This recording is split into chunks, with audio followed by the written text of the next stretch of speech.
I had always thought of my penthouse as more than just a home. It was a statement, a reflection of everything I had built and earned on my own. Floor-to-ceiling windows offered a panoramic view of the city, and the marble floors gleamed under the soft glow of recessed lighting. Every detail spoke of success, comfort, and control, a life I had carefully curated. When I first married him, I believed in love, in partnership, in shared dreams. But looking back, there were tiny cracks I had ignored. The casual dismissals of my accomplishments, the way he subtly questioned my decisions, the faint sighs whenever I mentioned expanding my investments. At the time, I brushed them off as quirks or bad days, convinced they didn't matter, until the night I stumbled across his emails, hidden and unassuming, outlining a plan to claim the penthouse as his own. I felt a chill run down my spine, realizing that the person I trusted most had been plotting against me all along. When he first confronted me, he didn't even bother with subtlety. "You know, technically the penthouse could be mine," he said, leaning casually against the doorway, a smug grin plastered across his face. I froze, unable to comprehend how he could speak so casually about taking something I had poured years of sweat, money, and soul into. "Excuse me?" I managed, my voice trembling. "I mean it," he continued, waving a set of papers like they were trivial notes. "Once I file these, it's all legal. You won't be able to stop me." My heart pounded, disbelief clawing at me. He looked at me as if I were a naive child, incapable of understanding his clever maneuvering. "You've always been the cautious one," he smirked. "But this is bigger than you. Bigger than us." I stared at him, rage and fear warring inside me. A cold determination began to take root. If he thought I'd simply hand it over, he was sorely mistaken. I drew a deep breath, a vow forming in my chest. If he thinks I'll just hand it over, he's dead wrong. I couldn't sleep that night. Every corner of the penthouse, once a sanctuary, now felt like a gilded cage. Betrayal clawed at me from all sides, each memory of our marriage twisting into sharper knives. I remembered the way he laughed when I mentioned a new investment, brushing off my ideas as frivolous. I recalled dinners where he subtly undermined me in front of friends, or praised my contributions just enough to make me question if I was imagining the slight. Loneliness wrapped around me like a thick fog. Even in our shared bed, I felt utterly alone. Frustration bubbled beneath the surface, the unfairness of it all suffocating me. Yet amidst the despair, my mind searched desperately for a foothold, any hint that I wasn't powerless. That's when I remembered a conversation from months ago, one I had dismissed at the time. A casual mention of an offshore account tied to the property, barely noticed in a stack of legal paperwork. Could it be? A tiny, almost imperceptible thread that might unravel his plan. My pulse quickened, a flicker of hope piercing through the dark cloud of betrayal. I spent the next few days in quiet obsession, poring over every document, every past contract, every email he'd ever sent. I needed to understand exactly how he thought he could take what was mine, and more importantly, how I could stop him. I reached out discreetly to a trusted lawyer, one who understood the intricacies of property law and, more importantly, the nuances of human greed. We discussed loopholes, timing, and leverage points, each conversation revealing a web of possibilities I hadn't dared imagine. Friends I trusted became my sounding boards, offering insights and subtle suggestions that sharpened my strategy. Late nights were spent sketching out contingencies on the marble kitchen island, coffee cups growing cold as my determination solidified. I imagined his smug smile, the arrogance that had fueled him for months, and it became fuel for me. Every detail mattered. His overconfidence, his predictable moves, the slightest misstep he might make. I realized that the penthouse wasn't just a building. It was a chessboard, and I was finally ready to play. By the time I leaned back, exhausted but resolute, I felt the first stirring of exhilaration. He wouldn't know what hit him, and for the first time, the power was entirely in my hands. The first victory came quietly, almost imperceptibly, but it shook him more than anything I could have shouted. I had quietly amended one of the property documents, a small clause he had overlooked, and suddenly, his legal leverage evaporated. When he realized, his face twisted in frustration, that smug confidence faltering for the first time, I felt a thrill that mixed vindication with disbelief at my own nerve. I watched him argue, pacing in his expensive office, thinking he still had the upper hand, while every move I had anticipated unfolded exactly as I had planned. I even let him believe he had uncovered a minor mistake on my part, a decoy that lured him into overplaying his hand. Each misstep he made, each arrogant assertion, fed my growing sense of control. For the first time in months, I felt the tables turning.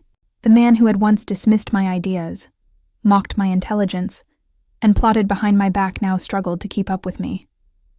I smiled to myself, savoring the taste of justice, knowing that this was only the beginning.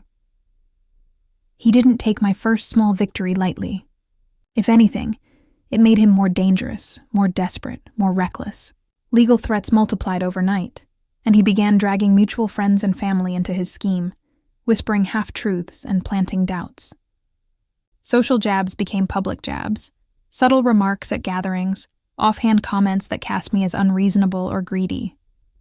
Each encounter left a sting, reminding me of how deep the betrayal ran and how carefully I had to move. Yet the fear he wanted me to feel only sharpened my focus. I studied his patterns, anticipating the next escalation, which ally he would try to sway, which loophole he would exploit next. Every message, every interaction became a test of patience and planning. I reminded myself that the penthouse was more than walls and floors. It was a symbol of everything I had built, everything he could never take without my knowledge. By the time the weekend came, I had a plan forming in my mind, risky and daring, but it was the only way to finally pull ahead. He had no idea what was coming. I realized quickly that I couldn't face him alone. Quietly, I began to assemble my own circle of allies, people I could trust, people who understood the stakes and shared my desire for justice. My lawyer became more than an advisor. She was a strategist, pointing out weaknesses in his plan I hadn't even considered. A few loyal friends offered insight into his habits, small details about his routines, his arrogance, his overconfidence. Even the building staff, who had always respected me, provided small but valuable information about his attempts to maneuver behind the scenes. Each revelation felt like finding a hidden tool in a toolbox I didn't know I had. Slowly, the fear that had haunted me transformed into determination. I could feel the power shifting, almost imperceptibly, as these hidden strengths gave me leverage he could never anticipate. For the first time in months, I sensed that victory wasn't just possible. It was inevitable, if I played my cards right. The pieces were moving into place, and soon, the trap would be complete. By now, he was convinced he had the upper hand. His arrogance blinded him to the careful web I had woven around him, the subtle shifts that left him exposed at every turn. I let him believe he was winning, letting him brag to friends, flaunt his supposed advantage, and maneuver with reckless confidence. Behind closed doors, I meticulously positioned every document, every financial thread, every legal clause, ensuring that when the time came, his plans would collapse like a house of cards. I watched his every move, anticipating his next step, noting the patterns that made him predictable. Each smug email, each overconfident phone call, was a thread I pulled tighter until it could bear no more. I rehearsed the final sequence in my mind, imagining the shock on his face, the disbelief as he realized he had been outmaneuvered. The trap was no longer just an idea. It was ready, precise, and poised to strike. Soon he would see just how dangerously underestimated I had been.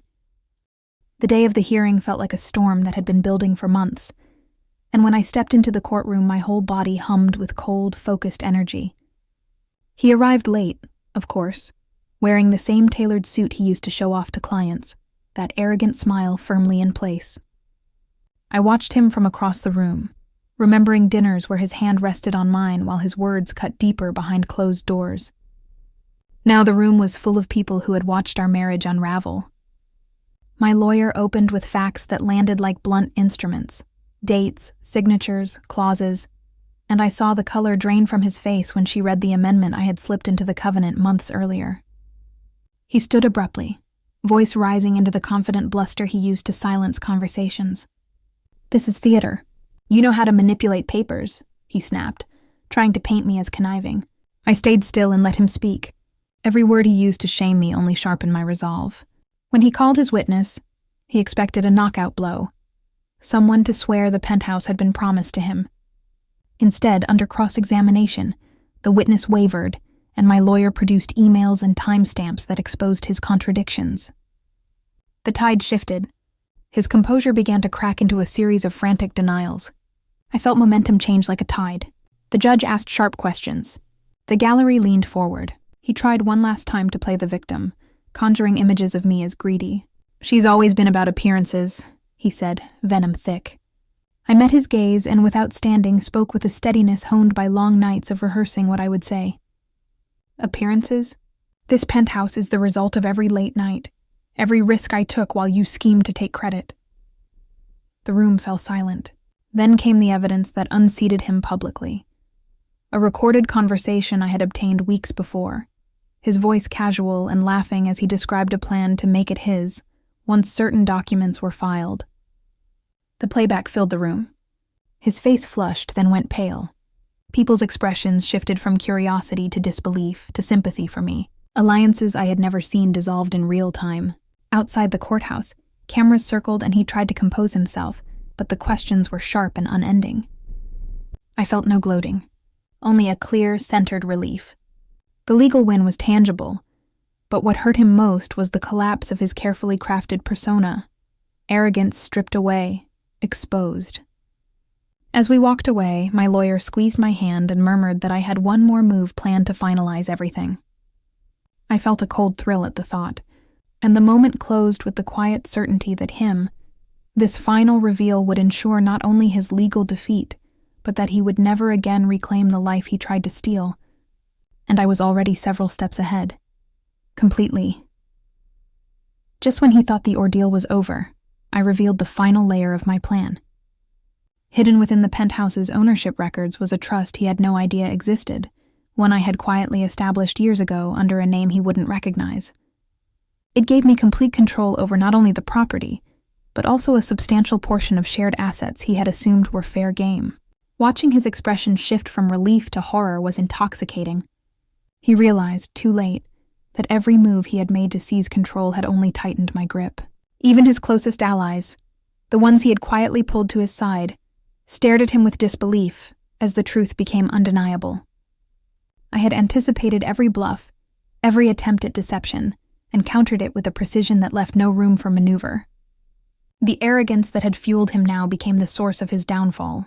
The man who once thought he could manipulate me, diminish my worth, and claim my life's work, now had nothing, utterly outplayed, publicly exposed, and humiliated.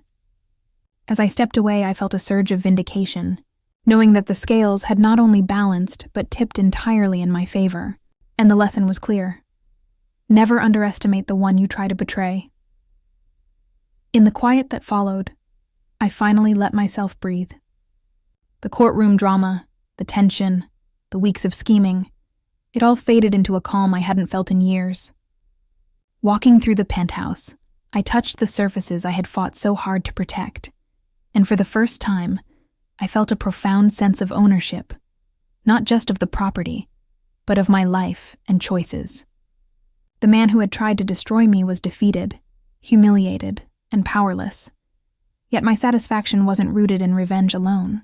It was in the reclaiming of my dignity, the restoration of my agency, and the quiet triumph of knowing I had outsmarted someone who underestimated me. I reflected on how far I had come, from the initial shock and fear, through the sleepless nights of planning, to this moment of serene power. Every past betrayal, every subtle slight that had haunted me, now felt like fuel that had propelled me forward. I could finally see the full picture. I was not just surviving, I was thriving, and the lessons I had learned about trust, strength, and resilience would stay with me long after this victory. Sitting alone in my penthouse that evening, the city lights stretching endlessly beyond the windows, I allowed myself to reflect on everything that had happened. The betrayal, the fear, the cunning maneuvers. It had all led to this moment of clarity. I realized that the true victory wasn't just legal or financial. It was the reclaiming of my own sense of worth and power. I thought back to the years of subtle manipulation, the quiet gaslighting, the ways he had tried to chip away at my confidence. Each memory now felt like a stepping stone that had prepared me for this exact confrontation. I also understood the responsibility that came with this victory. To never allow anyone, no matter how close, to undermine my life again. And while part of me would always carry the sting of betrayal, it had been tempered by wisdom and strength.